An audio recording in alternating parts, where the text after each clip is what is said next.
FD Signifier. What is an American?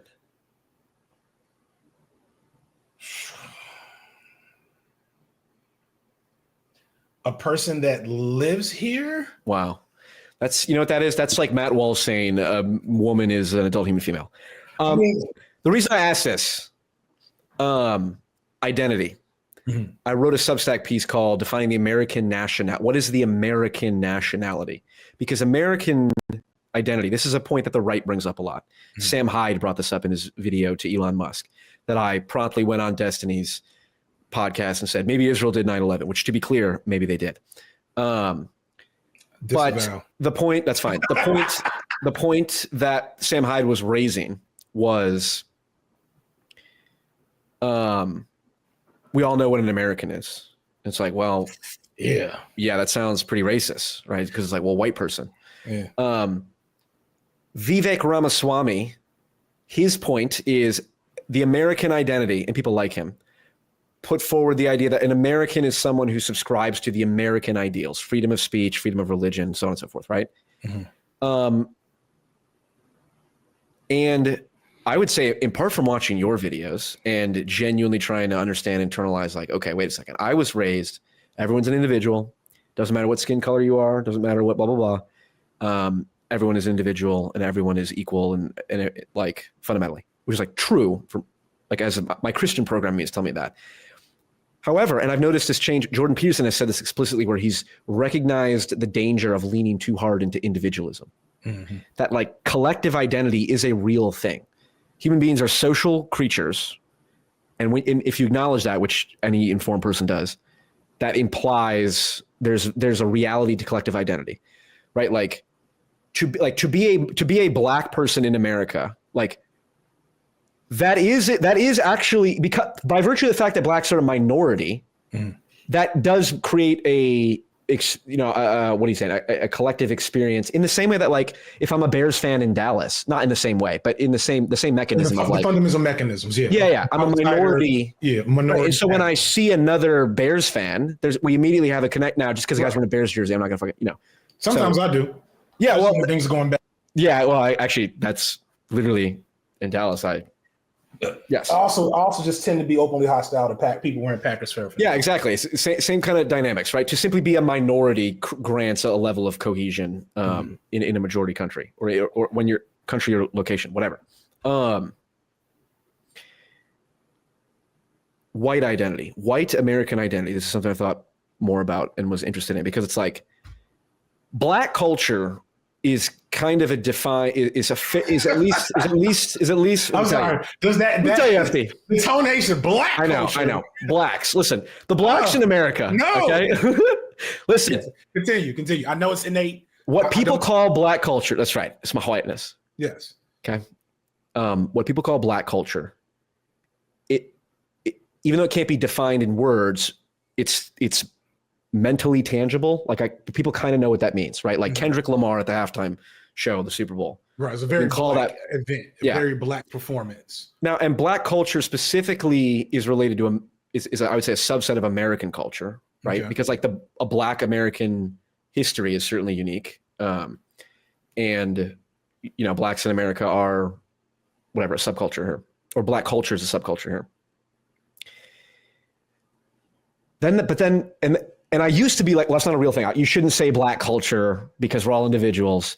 And then that's just not how reality is. And it's a very convenient, the way that whiteness, not just white people, not even explicitly white people, the way that whiteness frames race is always convenient for whiteness. And so, like, you tend to hold on. Before you go down your radical black Marxist propaganda, before you spread this on my channel. I have black Marxists on my it was in your last video. I think you zoomed in on the radical, or the last one I watched, at least. You had radical black Marxist on your bookshelf and you zoomed in on it. The point about, it's to just say everyone's an individual, that's less, I recognize that's less and less true, quote unquote, even though obviously it's true in one sense. The question is, what is the white American identity? Because, for example, okay, hold on. That's your opinion. Fine. That's not a very exciting narrative to latch onto from my perspective. True. I empathize with that. Yeah. So arguably an important project is being able to answer that question. Two questions. What is the American nationality? Mm-hmm. And then as a subset, what is the white American nationality? Because people will say, well, white isn't a culture. Like English is a culture. German is a culture. I'm not fucking European. All my connections to my European heritage is gone, right? My parents came here, or my grandparents came here, did not teach my parents any European, Polish, French, whatever, Irish, whatever. I'm a mutt. They didn't teach them any of those traditions. I am fundamentally detached from that European ancestry. So I'm a white American. What is my culture, quote unquote? Because like racism. Okay, hold on. All right, help me. All right. Help me. No, it's actually winning in colonialism and beating everyone else. Okay. Right. We'll figure it whatever we want. Hold on.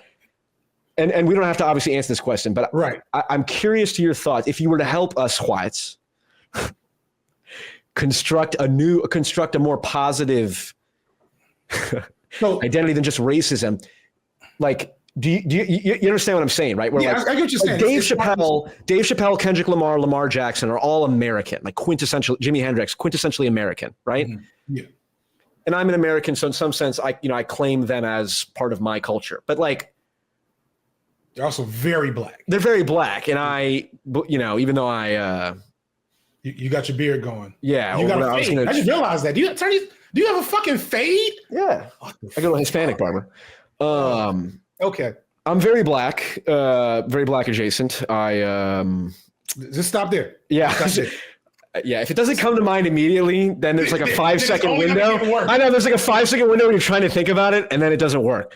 And I need to learn to get better at that. But anyway, hold on. It's fine. That's why you gotta have phrases on hand for that stuff. Yeah, no, which is you're developing. You're getting right. I'm getting there. Sloganeering the meme. Right, you get my question, right? Yeah, like, what is as a non-European? So my best effort is something that the creator who's in the thing we did for my documentary thing. She basically said you don't have to. And here's what I'll say. I'll give it a little more juice. Your grandparents. White identity, not Jewish. Yeah, You said you give more juice. No, juice. Fucking shit. Oh, they. Go ahead. Oh, this is gonna just as I'm getting ready to hit 1 million. Yeah, I'm gonna cancel for this period. I'm getting more juice to say your grandparents literally made a deal with the devil to be white. Right? Like basically it's what they Yakub, you mean. Made a deal with Yakub. Not Yakub, but literally like, I don't know, whoever the Catholic Church, we'll start there. You know what I'm saying? But the American so America is a colonial imperialistic genocide project. That's what it is, right? Like all nations, correct. That's what it's like. No, not all nations. All nations have bad stuff. All right. America is unique in its badness because it was built on whiteness. And whiteness is not the innate thing that you are as a person with pale skin. It is a connective tissue used to bind you to this like force. Because you are asking the question legitimately, what am I if not white? Because you fundamentally understand that the cultural aesthetics and like framings that you have are so different than what Black people have and what Hispanic people have, etc. There's some things, but like there's so many things missing. Yeah, hold on. And Irish and Italian people, like Greek Orthodox. Yes. Like I have friends who are Greek Orthodox who I'm like, obviously they're white, but like I'm not Greek Orthodox. They all know each other from church. They're very tightly knit. Like I don't have that at all. Yes. So and Irish and Italian and German and all these places. Yeah, but when you're a white mutt like me, pick one and roll with it. Oh fuck that! That's what the Hoteps do, isn't it? Oh, I don't have an identity. I'll just pick Egyptian identity. You gotta watch that. I know. You just posted it. Right. I gotta watch it still. But so yeah, but see the that particular like. So the best Hoteps corollary is what, like the Viking guys, isn't that like a thing that's happening? Guys reclaiming Viking heritage? big on pagan stuff. Right. So okay. So it will be cringe, but be a little cringe. and less racist. Like, because I'm trying to platform Black voices. That's why I brought you. I appreciate. Here. Yes. This is all just. I'm titling this video Exhibit B for when I get deposed in court or something like that, or sued. Right. Like, well, I platform Black voices here. Yeah, exactly. Makes sense. But no, like in all seriousness, though, like I don't have a very good answer. I don't, because it's a very effective like thing that happened there, where they took the American project, regardless of who was responsible for it, because you can point the finger at a bunch of different people, right? But at some point in time, the germ of white hegemony was like recognized as what would you say, the ultimate mean, right? And so once it established itself, post-revolution, early constitutional era, et cetera, and people were recognizing, this white shit really is useful for nation building. You know what I'm saying? We got these slaves, we killing these Indians, we importing these Asians to build railroads. Sure. This is dope. So everybody else that gets here that looks like us is not white until they fucking make a sacrifice. And that's what happened. The Irish and the German and the Italians, they all sacrifice their culture at the altar of whiteness to get the protections and privileges that whiteness provides, but didn't think about the fact that like sometime later, as that like reaches its eventual point to where we are now, it kind of sucks, because on one end, all the cool shit that you were attached to, you have no clue about. It's gone. You have no, But I'm attached to the American. I still feel affinity towards like American cult. Like it is a point of pride of like we literally are the best. But we're always the best because we like fuck people up. that's the only reason why we're the best. Hold on, not culturally, not in even terms of art. But the art is from us. And hence my point. This is my point. So this is my point. Right. Like Jimi Hendrix I just use as the example go to, because it's like Kendrick Lamar is obviously, it sounds much blacker, let's say, than Jimi Hendrix, right? In whatever way that means, vibe-wise, we'll say. Okay. But go ahead. I want to see what you like the fucking Jimi Hendrix national anthem, right? That's like the perfect blend of and it was in the fucking hippie era. I'm recognizing the goofiness of this question. Do you have more of a purchase on that as part of your culture than I do? Of Jimi Hendrix? Yeah. Yeah. Because you're black. Yes. Oh, okay. So then, all right. So hold on. All right, hold on. Black. And because rock and roll is black. Fine. Do I have a greater purchase on, I don't know, fucking Joe Rogan or Bill Burr or something like that than you do?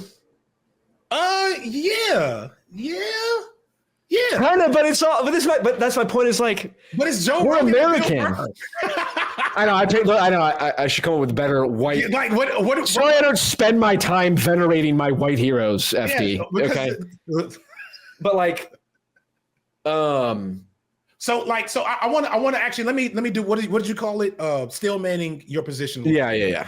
So like, I didn't come up with that, but yes, no. So a good strategy. What you're getting, because you did say something a second ago that I think is interesting that we can dive into more.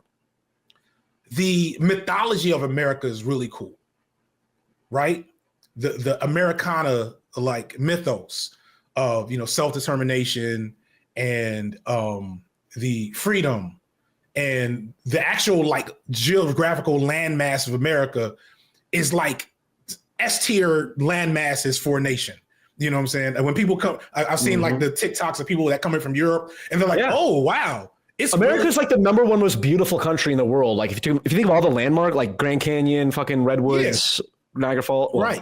I'm getting goosebumps now, partially because of fucking indoctrination, but also because there's a genuine connection to the American mythology that I wish I could believe in.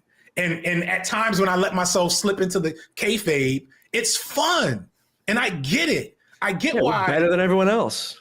We're God's true chosen country. That's what I like to say. But it's there's awesome stuff there, right? But the problem, I think, what you're feeling, and I think it's something that a lot of white people feel, is that you know how awesome America the myth is, and it's like right there for you specifically. And if you just didn't think too hard about it, because I'm white. Yes. But Jimi Hendrix is a fucking black ass American, and he's the fucking GOAT. Black people were never a part of, and that's kind of what I'm getting at. Black people were never really a part of the American project. We were never in the design plans. Oh God, we're a glitch in the system. We were never. That's kayfabe. That's kayfabe. That's kayfabe. The idea that black people are not quintessential to American culture, ideology, thought. We are. You're correct, but we were not a plan. That was not a planned. That was not a planned thing. Oh, sure. Okay, fine. That has fine. So, and how it played out though. The system still fundamentally works to push us out of the American project. We can fight. It's not as hard as it used to be to fight for your piece of the American pie as a black person, right? Like I could, right? Like before I became a content creator, I was lucky. I won a genetic lottery and got, parents that were college educated. And I went to college and I found a great woman there, and we got married and had kids, and we're working decent enough jobs where we had, minimal precarity, et cetera. And we're going to be able to move to the suburbs and get our kids in decent schools and continue to do that. Right. That was quite, that was a trajectory that I was on hand for. Right. And there are plenty of black people, not enough, but plenty of black people that can lay claim to that. Yeah, rich black people. Yeah, rich. Because class is the fundamental factor here. No, but class and race are intrinsically linked, because the off rails for that project, you don't have kids, right? No, not that I know. Okay, not that you know of. The off ramp for that trajectory, there's like 75 of them for my sons. For yours, maybe 10. You know what I'm saying? And like 3 of them are obviously avoidable. Whereas the ones, you see what I'm saying? So like I'm rolling my eyes out of habit. I guess I have to contemplate more on it. I do think, and I certainly am not the only one who believes this, that it is entirely possible that people like you people, FD, people who advocate for revolutionary politics, recognizing that class is very fundamental, if not the most fundamental lens, but then you overly index on, well, race and class are inextricably linked. They're definitely linked historically, and so they're practically. Yeah, pragmatically. Yes, but not inextricably. Well, so they're not inextricably linked in that we can do something to like sever that. Yeah, and you pointed out, I watched your video where you talked about the talented 10th, and he realized that was wrong, right? Yeah, like, well, we just need 10% of blacks to be wealthy, but then they just become bourgeois. Was it bougie black or whatever? Bourgeois. Yeah, whatever. Yeah, and then they just fall into the same. Okay, there you go. That. Right. So yes. But it's not as simple as, so why do petite bourgeois black folks fall easily into that pattern? Because neoliberalism appeals to greed and our basest instincts. Yes, but and all have fallen short of the glory of God and sinned, and we are all susceptible to our basest instincts. Not so much about that one, but overall, I get you. Okay. I get your point. But one of the reasons, so there's 2 things I want to add to that analysis. Is one, the reason why the talented 10th stuff was so damaging to like black revolutionary political thought is because it's kind of like the first identity politics grift, which is black progress is me getting rich. You know what I'm saying? Yeah. And not only does that put me in a position to trade in my class and race interests for class interests, right? It also makes it so other black people cannot effectively critique me, because we've now set the paradigm of, you can't critique me. I'm revolutionary because I'm rich. I'm a rich black person. Yeah, but but now it's the exact opposite where it's like, well, you can't critique me, I'm black. It's like, yeah, but you're rich. No. That shouldn't be the case. I think we missed each other here. So that's the problem now. So for example, like Jay-Z, Beyonce, Tyler Perry, these are all or the leaders of the BLM movement, for example. But no, that's what makes it so complicated. Yes, like leaders of the ones who bought like a multi-million-dollar house in an all-white neighborhood. Right. So so we're kind of saying the same thing, I think, actually. I think okay, maybe. Yeah. That okay. Go ahead. But what I'm trying to get to is that the racial component. So the BLM shit, right? This is a good example. So there were real like activists on the streets for years. With Black Lives Matter as a concept, as a nebulous chant. And then neoliberalism stepped in and said, hey, this is now a brand and an aesthetic, and here are all the things, and here's who in charge now. And if you want to get the funding that we now have access to, then you need to sign up these NDAs, et cetera, et cetera. And then and then it was kind of like nothing they could do because we hadn't developed the racial critique dominated the class critique. And so, but we can't fix that by ignoring race. I think that's what I'm trying to get at. Sure, I'm not saying we should ignore race. I think we can't fix it by hyper focusing on class at every venue. We have to keep coming back to the. I don't know. I mean, maybe that possible. Does that make sense? Yeah, I get that point. I would say practically, again, if you're fighting a meme war, if you recognize like you're in a battle, like it's literally and like electoral politics is kind of that. Like electoral politics is like the memes. That's truest manifestation of memes. Yeah, of the meme war. I mean, if it was a policy of like, look, not don't bring up race, but like, look, at the end of the day, it's like class should be the fundamental lens. What, didn't they kill Fred Hampton precisely because he was precisely because of that? Yes. Right. So do the things that make the FBI want to kill you. Right. So that's how you know you're on the right track. I think we fundamentally agree, but I don't think I think it's important to understand that Hampton was inspired by Malcolm. You know what I'm saying? Like people want to always. I'm inspired by Malcolm. Nobody loves Malcolm X more than I do. Cool. Fuck. I notice you always in all your videos you cite Malcolm pre-Mecca. You rarely ever cite him post-Mecca, which is interesting. Well, because he's not as mimetically strong pre-Mecca, post-Mecca. Because post-Mecca he's low-key a socialist. Right, post-Mecca, right, when he wisened up and was like, oh, I realized I was kind of fucking wrong about all this shit for a good chunk of it. Yeah. Well, yeah, that's one of the that's But I guess the point I'm trying to get to is that we can't. So to do a Malcolm X quote, you have to pull the knife all the way out first. You know what I'm saying?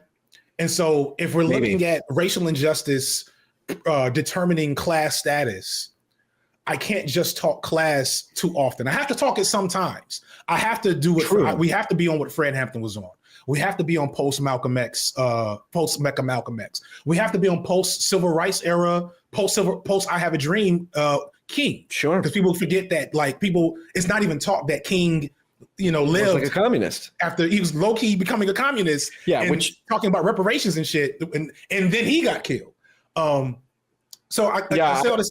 Go ahead. We have to fact check that, but no, I have a video. But no, I want to get back to. But I think the Americana conversation is interesting, and I want to get back into that because, I lost the train of thought. What is the Americana? It's interesting. The mythos of it, the mythology. Yeah, so the mythos of it is appealing, right? Especially as a person who was groomed in America on American ideals. But the reality of it is still myth. And so I think that's what I was trying to get at. What I was trying to get at earlier is, especially when we're talking about like, what is a white person? What is a white person post? What is a post-Americana white person? Non-European non-European white person. No, I guess we're saying the same thing. Yeah. Because you come as European immigrants, you sacrifice your European nationality at the altar of Americana mythology, but then it's kind of a bait and switch. And you have to, and this is the thing that I was trying to get at, is I think fundamentally a lot of white people recognize that it is kayfabe, and that it only, especially in the information age, right? I think this is something that you're probably dealing with as an individual, in that you've become smart and woke enough to see the man behind the curtain of the Americana mythos. We're only able to have the standard living we have here because of the many brown and black people we've murdered over the last 75 years in this country. And currently are exploiting with cobalt mines and all that shit. Exactly. We're talking on machines built from cobalt mined in the real life Wakanda in the Democratic Republic. So you and I together are exploiting. We are. It's a I am a neo. I don't remember the neo-colonial something. I brought up Lumumba earlier. Like Lumumba got the Congo's freedom. Belgium, the CIA said none of that shit. They were fucking melting his body a couple of months later, or maybe more than a month. I don't know. Don't strike me on the details. They did melt that man's body. So once you become aware of that, once you get woke as a white person, it's kind of hard to be overly settled in that reality and to kind of buy into the kayfabe the same way you did before you were aware of that fact. So what happens? Either I think one of three things maybe. You compromise a bit where you can, when you can, and you try to ignore it. That's probably two things. You compromise a bit where you can, when you can, try to ignore it. Or you overtly, you become the right-wing guys that says wokeness is actually this and that, and the real victims of racism are straight white men, you know what I'm saying, DI, all that stuff. Or you become, I guess it is three, or you become an actual progressive in whatever framing that makes sense going towards the left, et cetera. So those are the three venues. But in none of those spaces, or maybe only in one of those spaces, does the American dream as you aspire to understand it stay intact. In the other two, it's fundamentally broken, and then you're left looking for something else. And there is not, unless you want to become a Viking, a cringe lord, a cringe Viking guy, which I would say is a better option. Oh my God, I cannot believe that is what you're recommending. I don't have. Listen, I'm not a solutions guy for this one. How about we tell a better story? But we rejuvenate the American myth in a more honest way, but that is still fundamentally optimistic. Like how do you explain the colonization and the genocide? It's sort of like, there's no way anything I say is going to convince. I'll give you the frame just so you at least understand. So in the event we talk again, we can perhaps go into it more. The overarching frame would be, it's sort of like personal identity is a story, right? Like technically. Same with national identity. Like I am an American and my story is this, George Washington, Revolutionary War, Civil War, so on and so forth, right? If you're a therapist and you have someone in front of you who is fucked up and maybe came from a very fucked up background and did some fucked up things themselves, you can just say, you basically have to just off yourself because you're just so irredeemable, right? That's one solution. Right. And if they're a psychopath and they're like literally incapable of doing anything other than destruction, from a utilitarian perspective, maybe, okay, but let's say that's not the case. That's like, okay, you've done some fucked up things, but you have an opportunity to retell a story. And you can tell a true story about horrible things that is still fundamentally optimistic, right? I mean, like, and I think there's a Christian element to this where it's like even the most horrible murderer can be redeemed by the glory of God or something like that. Is like, well, America, literally the original sin, to use religious language, is like slavery, right? Plus, you got to kill the Indians first. Native Americans too. Yeah. Now the Native Americans were doing just fine killing each other, but okay. Well, all of us were, but like y'all streamlined. This is not right. Which again, it's important to. A good story is a true one, ultimately. Right. Or there's obviously caveats to that, but so that, it's like, well, you can say, well, white people enslaved black people. It's like, that's objectively true. Okay. It's like, well, was the Civil War about slavery or states' rights? Obviously, it's a simplified question, but like a lot of people say, well, the Civil War was obviously about slavery. The South wanted to keep slaves. It's like, okay. So that means all of the white Union soldiers that fought in the Civil War died trying to free the slaves. They were like white abolitionists. And it's kind of like, well, hold on. So why why do I need to identify with not need to? Why is the mythos identify with the whiteness of slave owners rather than the white abolitionists? Like why? Like imagine there were two strains of DNA.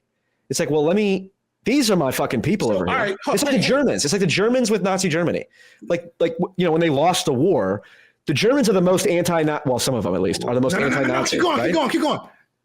Because you're about to talk about reparations and reconciliation and reconstruction. Look, which are all things that have not happened. For the record, nobody is in favor of reparations more than I am. Okay. So which is funny because I'm like, for my station, I'm one of the least reparations guys.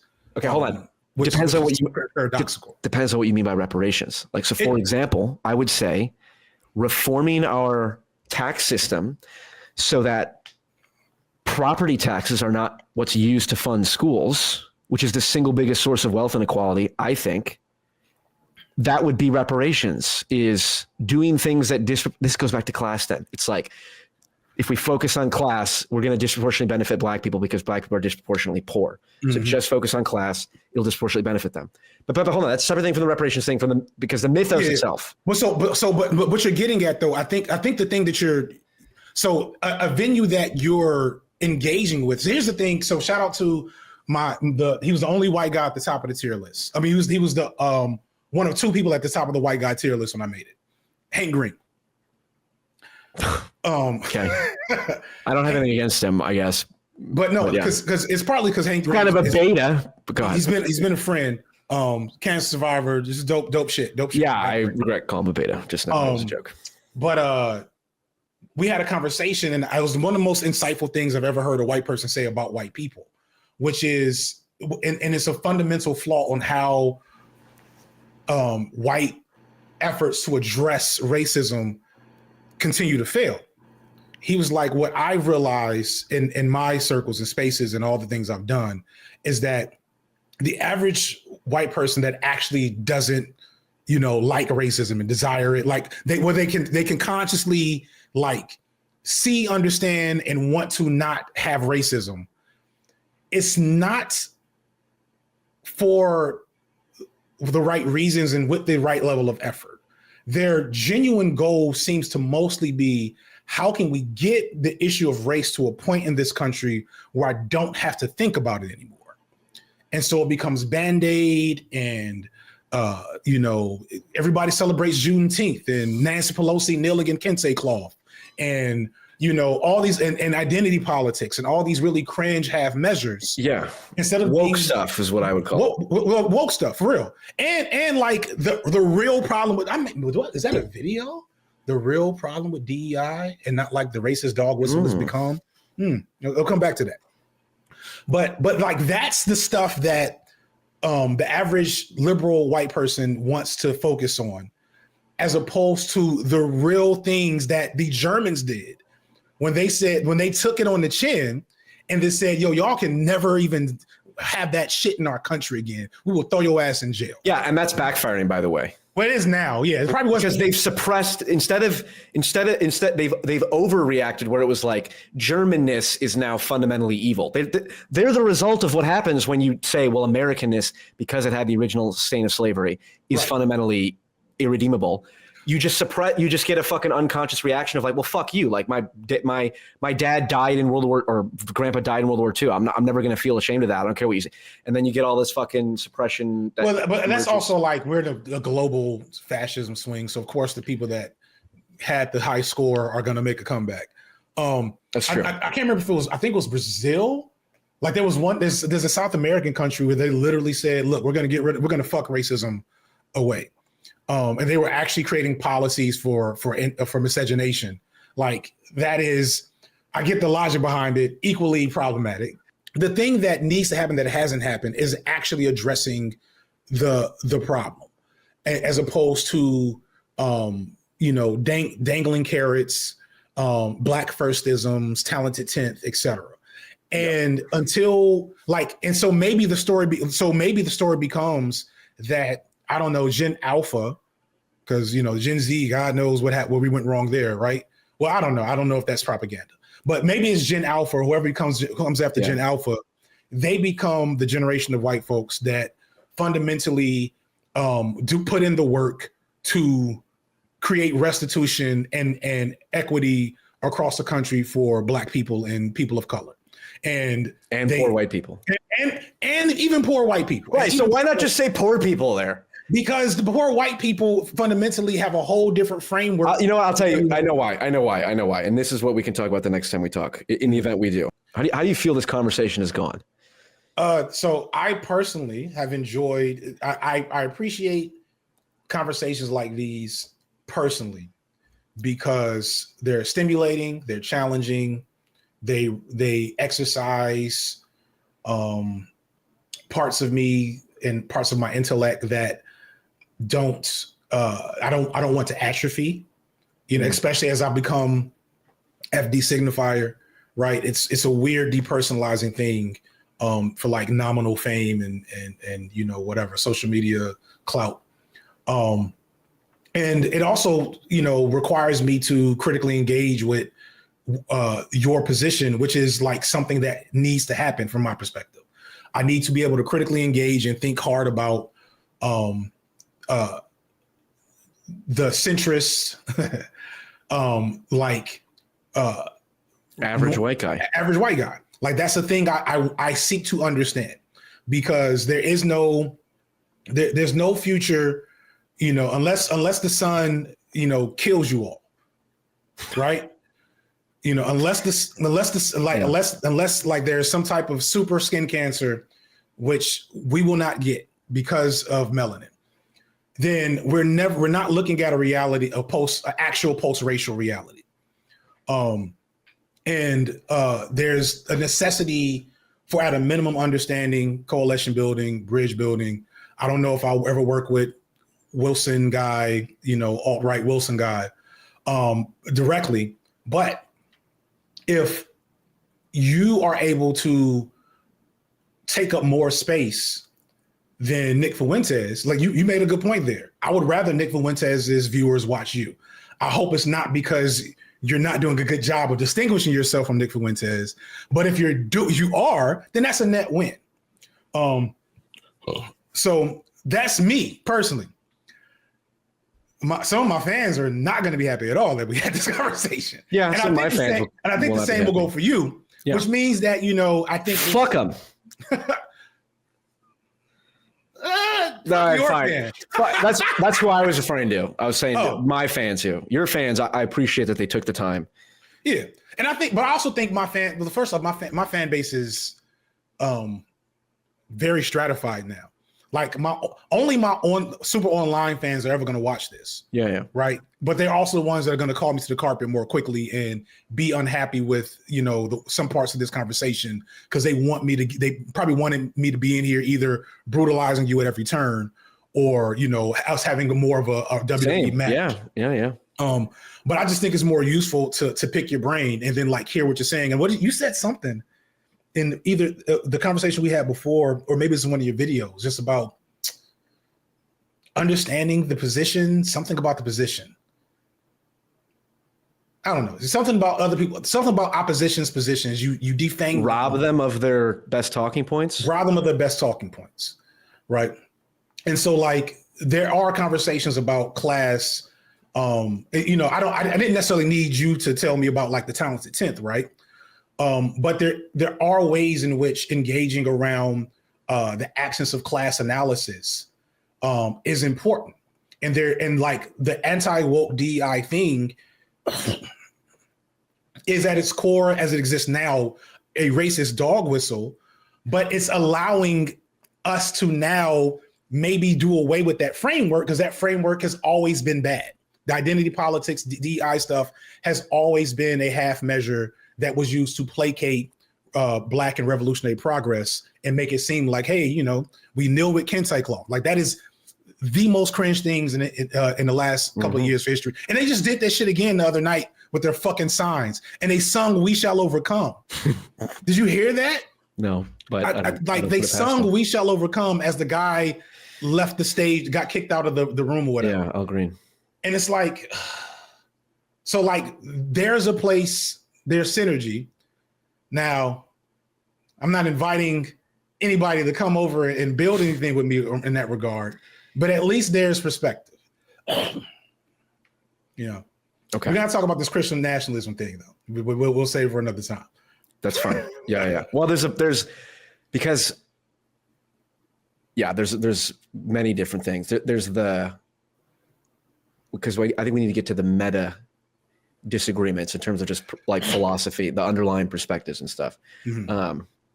So it's not that you're amenable to the philosophy and the goals. It's more so like, well, to the degree that there are valid points in them that I recognize, like and I've the Talented 10 thing is a good example, and and a variety of other things, but that will come. In the meantime, in the meantime, thank you for coming, FD, and I will end the stream, I will end the recording now. Godspeed, everyone.